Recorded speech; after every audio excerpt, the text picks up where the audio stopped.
En France, le loup a fait son retour sur une grande partie du territoire et dans les espaces protégés. Pour les réserves naturelles, le maintien d'activités pastorales bénéfiques à certains milieux est un enjeu important.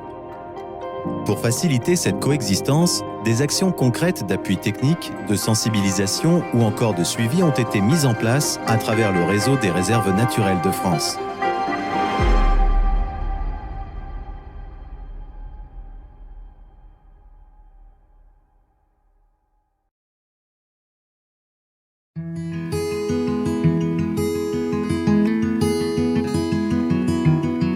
En Haute-Savoie, Aster, le Conservatoire d'espaces naturels, gère 9 réserves naturelles réparties sur l'ensemble du département.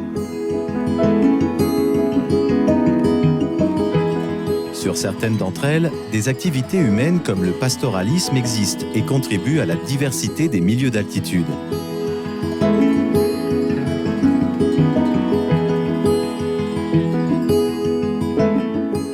Depuis quelques années, il est une espèce qui a fait son retour sur ces territoires d'altitude, le loup, entraînant ainsi une adaptation des pratiques afin de prévenir et limiter les attaques sur les troupeaux.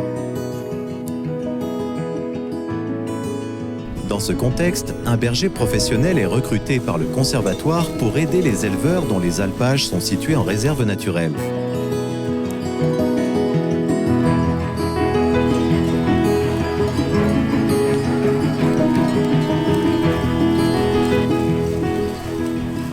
Donc, je m'appelle Vincent, je suis berger d'appui pour les réserves naturelles de Haute-Savoie. On avait tendance en Haute-Savoie à oublier ce que c'était un peu le travail de berger. C'était souvent des troupeaux qui étaient en libre. Il n'y avait plus trop de bergers, donc depuis 2 ans ils ont repris des bergers. C'est des troupeaux qui sont compliqués parce qu'ils ont rarement été gardés.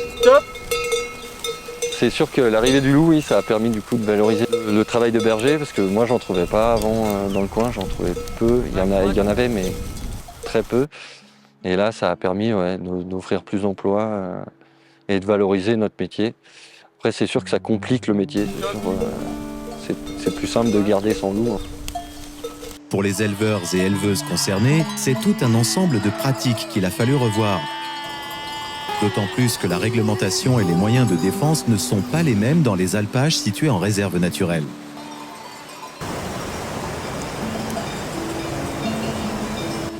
Voilà, moi je me suis installée en 2016, donc j'ai repris derrière papa. Papa a commencé à monter sur l'alpage dans les années 2000 à peu près. Et depuis, c'était les vacances pour les moutons. On les montait comme là, fin juin, début juillet.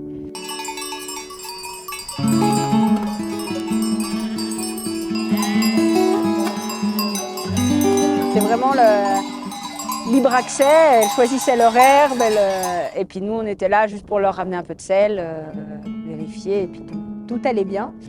Et puis malheureusement la prédation est remontée du sud. Et puis malheureusement l'été 2020, cette année-là, on est 21 alpagistes à être redescendus dans le secteur parce qu'en fait on n'était pas préparés ou on n'avait pas voulu se préparer à cette arrivée du loup qui nous a tous surpris. Donc 10 jours d'alpage, un alpage du coup à l'abandon. On a dit qu'est-ce qu'on fait? On y arrête tout? On laisse tout s'enfricher? Ou est-ce qu'on redémarre? Est-ce qu'on repart?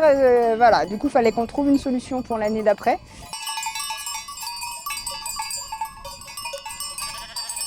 Je pense que les éleveurs de la région étaient peu ou mal préparés. Enfin, s'y attendaient pas et ne pensaient pas que ça arriverait, sûrement. Ce nouvel aléa lié à la prédation des troupeaux a rapidement été pris en compte par les réserves naturelles en France et plus particulièrement ici, en montagne. En Haute-Savoie, le dispositif est piloté directement par Aster, le Conservatoire d'espaces naturels qui coordonne ainsi la mise à disposition de Vincent sur les différents alpages des réserves naturelles. Donc nous, dans le cadre des réserves naturelles de France, on a eu aussi des cas de prédation qui ont augmenté. Et RNF a voulu aussi tester ce fameux dispositif de berger d'appui, donc qui est financé grâce à des crédits du Plan national d'action loup et activités d'élevage. Et donc les réserves de Haute-Savoie, qui sont gérées par Aster, le Conservatoire d'espaces naturels de Haute-Savoie, a été donc volontaire pour déployer un berger professionnel sur les alpages des réserves naturelles, c'est une condition.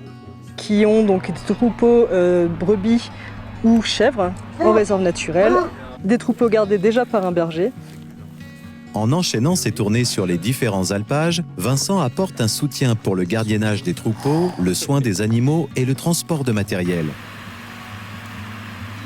J'interviens sur les alpages des réserves pour assister les bergers dans leur travail, pour être là en soutien déjà moral, psychologique et dans un second temps pour les constats, pour garder le troupeau pendant que les bergers font un constat, pour tout ce qui est manutention, porter du matériel, mettre des filets. On s'adapte assez facilement, on partage les mêmes difficultés, donc on se comprend assez vite entre bergers. Même si le travail est le même, il y a mille techniques différentes de faire le travail.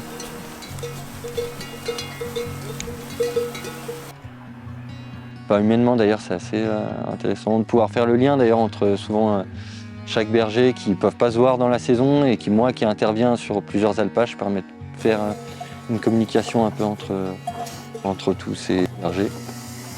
Le travail de Vincent représente alors bien plus qu'un simple appui apporté par les réserves naturelles et il est ainsi devenu l'interlocuteur privilégié entre gestionnaires, éleveurs et bergers. Ce berger d'appui de la réserve était bienvenu parce que du coup, pour quand il faut déplacer le troupeau, il est là. Voilà, ça nous soulage aussi et ça permet de faire le lien. Des fois, il redescend, il dit voilà, il s'est passé ça, il aurait besoin de ça. Voilà, c'est un appui vraiment dans la logistique quoi, qui est très lourde pour nous.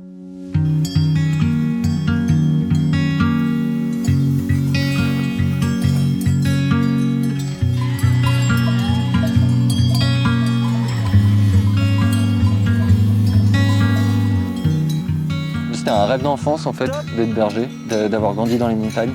C'est un beau métier qui a traversé les âges, d'être dans cette nature, au plus près finalement des montagnes et de tout ce qu'elles dégagent.